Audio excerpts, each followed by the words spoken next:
راولپنڈی میں گودام مالکان نے اپنی عدالت لگا دی۔ کوال منڈی کے رہائشی علاقے میں گودام کی شکایت کرنے پر مالکان کا شہری پر بدترین تشدد، رسیوں سے باندھ کر پلاسٹک کے پائپوں سے لاتوں مکوں سے مارتے رہے، سنگین نتائج کی بھی دھمکیاں۔ مقدمہ تھانہ سٹی میں درج، تشدد کا شکار شہری کی شناخت حارث کے نام سے ہوئی، ایک ملزم گرفتار، دیگر ملزمان کی تلاش جاری۔ متاثرہ شہری نے کنٹونمنٹ بورڈ انتظامیہ سے سکریپ کے گوداموں سے متعلق شکایت کی تھی۔ زبردستی بازار بند کرانے پر دہشت گردی کا مقدمہ ہوگا، پنجاب حکومت کا فیصلہ۔ وزیر اعلیٰ پنجاب مریم نواز کی زیر صدارت امن و امان سے متعلق اجلاس۔ پنجاب میں سوشل میڈیا پر شر انگیزی اور نفرت کے خلاف زیرو ٹالرنس پالیسی نافذ، پی کا ایکٹ کے تحت مقدمات درج ہوں گے۔ پنجاب حکومت کا اتحاد پسند جتوں کے اشتہارات، تصاویر اور پلے کارڈز پر سخت پابندی اور کارروائی کا فیصلہ۔ ریاستی ریٹ اور قانون کی بالادستی قائم کرنے کے لیے غیر معمولی فیصلے کیے گئے۔ پنجاب میں لاؤڈ اسپیکر ایکٹ کا نفاذ لازمی اور مزید سخت کرنے کا فیصلہ۔ پنجاب حکومت کا ہر ضلع میں وسل بلوز سیل قائم کرنے کا فیصلہ۔ صوبے کو غیر قانونی اسلحے سے پاک کرنے کے لیے اقدامات تیز کرنے کی ہدایت۔ انتہا پسند جماعت اور غیر قانونی غیر ملکیوں کے خلاف پنجاب پولیس ہیلپ لائن 15 میں خصوصی سیل قائم۔ عوام غیر قانونی رہائشیوں کو دکان یا مکان کرائے پر نہ دیں، ورنہ کرایہ داری پاسپورٹ ایکٹ کے تحت کارروائی ہوگی۔ پنجاب میں ڈالا کلچر، بدماشی اور مافیا کلچر کو کسی صورت برداشت نہیں کیا جائے گا۔ امن کمیٹیز کو فوری طور پر مؤثر اور مزید فعال بنانے کا فیصلہ۔ وزیر اعظم شہباز شریف سے خیبر پختونخوا کے ارکان پارلیمنٹ اور سیاسی قیادت کی ملاقات، ملک کی مجموعی سیاسی صورتحال پر گفتگو۔ خیبر پختونخوا میں جاری ترقیاتی منصوبوں پر پیش رفت کے حوالے سے تبادلہ خیال۔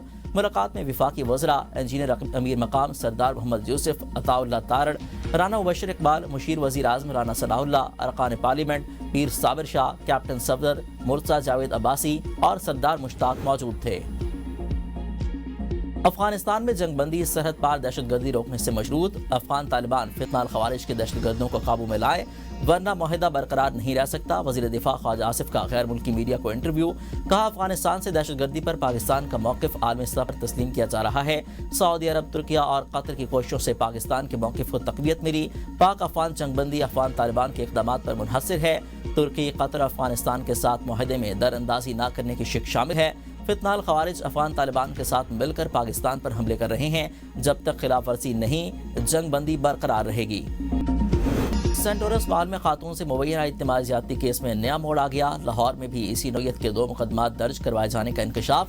خاتون اور ملزمان کے درمیان دوستی کا بھی انکشاف ہوا ہے۔ سینٹورس ریپ کیس کے ملزمان کا کہنا ہے خاتون کو کال سینٹر پہ نہیں، سپا میں ملے تھے۔ پولیس کے مطابق متاثرہ خاتون نے بتایا کہ لڑکوں نے ان کا موبائل فون لے لیا تھا اور فون پر دیے کے بہانے جائے وقوع پر بلایا، جبکہ FIR میں نوکری کا جھانسا دے کر بلانے کا ذکر کیا گیا۔ سیکیورٹی فورسز کی بلوچستان کے علاقے دل بدین میں کارروائی۔ فتنہ الہندوستان کے 6 دہشت گرد ہلاک۔ سیکیورٹی ذرائع کے مطابق دہشت گرد پہاڑی غار میں پناہ لیے ہوئے تھے، جن پر فضائی نگرانی کے ذریعے مسلسل نظر رکھی گئی۔ سیکیورٹی فورسز کی جانب سے موزوں وقت پر ٹھکانے کو مؤثر طریقے سے نشانہ بنایا گیا۔ سیکیورٹی فورسز نے ایک کامیاب کارروائی میں فتنہ الہندوستان کی تشکیل کا قلع قمع کر دیا۔ باجوڑ میں سیکیورٹی فورسز کا کامیاب آپریشن، ایک خارجی ہلاک، دیگر زخمی حالت میں فرار۔ دہشت گردوں کے زیر استعمال اسلحہ، بارود اور مواصلاتی آلات برآمد۔ فورسز نے علاقے میں موجود سرنگوں اور قریبی مقامات کو بھی کلیئر کر دیا۔ شمالی وزیرستان کے علاقے میر علی میں بھتہ نہ دینے پر فتنہ الخوارج نے 6 افراد کو زندہ جلا دیا۔ فائرنگ کی وجہ سے گاڑی میں آگ لگ گئی۔ DPO کا کہنا ہے واقعے کے بعد ملزمان فرار ہو گئے۔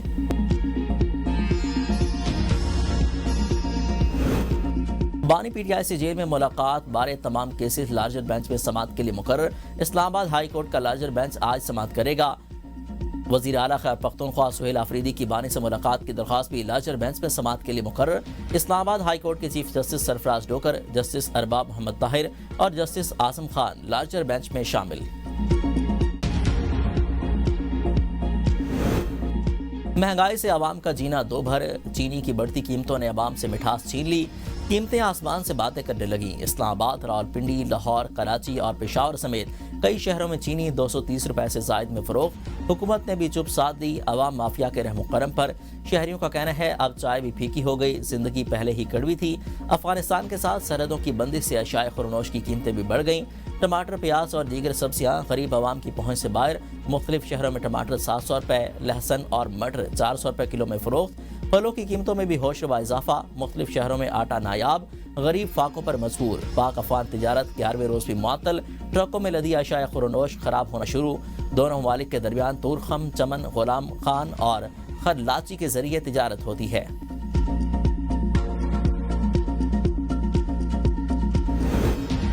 جب دل کرے کرشنگ سیزن شروع کر دیں۔ وفاقی حکومت کی شوگر ملوں کو کھلی چھٹی۔ وفاقی وزیر رانا تنویر حسین کی قومی اسمبلی کی قائمہ کمیٹی غذائی تحفظ کو بریفنگ میں کہا، ہم نے فیصلہ کیا ہے کہ شوگر ملوں پر کرشنگ شروع کرنے پر دباؤ نہیں ڈالیں گے۔ جس مل کو جب مناسب لگے وہ کرشنگ شروع کر سکتی ہے۔ پچھلے سال گنے کی 400 سے 700 روپے فی من قیمت تھی۔ IMF معاہدے کے تحت ہم گنے کی قیمت فکس نہیں کر سکتے۔ پنجاب میں 1 نومبر تک گنے کی فصل تیار ہو جائے گی۔ وفاقی حکومت اور شوگر ملز کے درمیان نومبر کے پہلے ہفتے کرشنگ کا معاہدہ ہوا تھا۔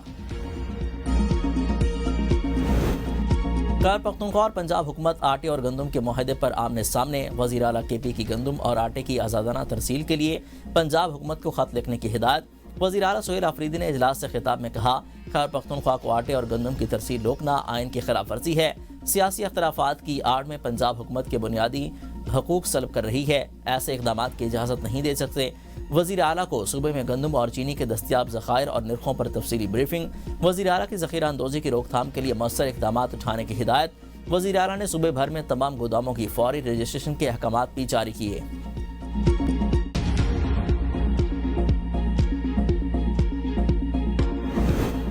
آئین کے تحت صوبے کو گندم اور آٹے کی آزادانہ ترسیل پر پابندی نہیں لگائی جا سکتی۔ وزیر اعلیٰ سندھ مراد علی شاہ نے KP حکومت کے موقف کی تائید کر دی۔ پریس کانفرنس میں کہا، سندھ حکومت نے وفاق کی گندم کی امدادی قیمت 3500 روپے فی من قبول کر لی۔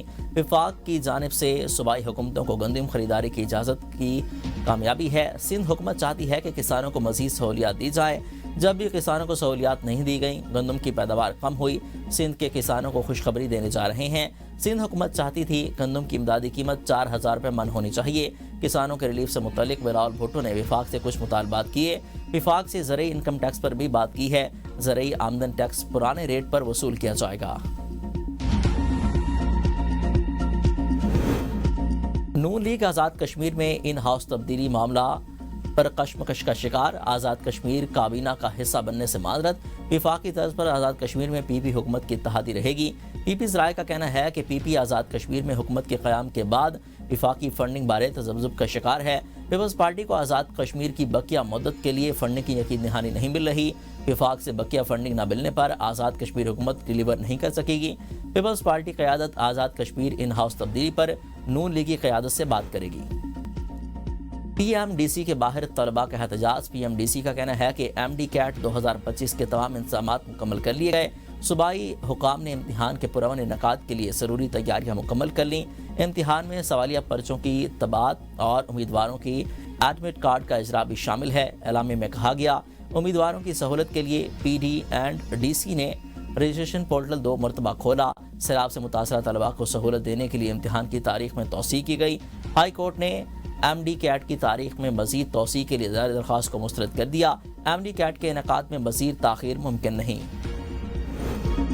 ملک کی ترقی کو کلائمیٹ چینج اور بڑھتی آبادی سے شدید خطرہ لاحق ہے۔ وزیر خزانہ محمد اورنگزیب کہتے ہیں، موسمیاتی تبدیلی کی وجہ سے معاشی گروتھ حاصل کرنا مشکل ہو گیا۔ اس کے باوجود ہم نے پاکستان کو ترقی کی راہ پر گامزن کیا ہوا ہے۔ ہول سیل اور ریٹیل سیکٹر کے تعاون سے ٹیکس وصولیوں میں 100% اضافہ ریکارڈ کیا گیا۔ زرعی اور تجارتی شعبوں میں ٹیکس آمدنی بڑھانے کے اقدامات جاری ہیں۔ ڈیجیٹل نگرانی اور ٹریکنگ کے ذریعے شفافیت میں اضافہ اور کرپشن میں کمی ہوئی۔ کم اور درمیانے آمدنی والے طبقے کے لیے انکم ٹیکس کے ریٹ میں کمی کی گئی۔ 2 ملین روپے تک آمدنی والے افراد کا انکم ٹیکس 5% سے 1% کر دیا گیا۔ سپر ٹیکس کے حوالے سے انتظامیہ پالیسی لانے کی تیاری جاری ہے۔ پاکستان میں آئینی ادارے کمزور پڑ گئے۔ عدلیہ، میڈیا اور پارلیمنٹ پر ملک کی وقار کے لیے خطرہ ہے۔ رہنما PTI شوکت بصرہ کی پروگرام تجزیہ میں گفتگو۔ کہا، ریاستی طاقت استعمال کر کے عوام کو خاموش نہیں کیا جا سکتا۔ تشدد یا انتقامی کارروائیوں کی دھمکیاں ناقابل قبول ہیں۔ اداروں کو آئین کے تحت اپنا فریضہ سر انجام دینا ہوگا۔ سیاسی اختلافات کے حل کے لیے جمہوری اور پرامن راستہ اختیار کریں۔ رہنما مسلم لیگ نون اسما قارداد نے کہا کہ ہارٹ اسٹیٹ کی باتیں افواہوں پر مبنی ہیں۔ بعض حلقے ریاست کے خلاف منفی پروپیگنڈا کرتے رہے ہیں۔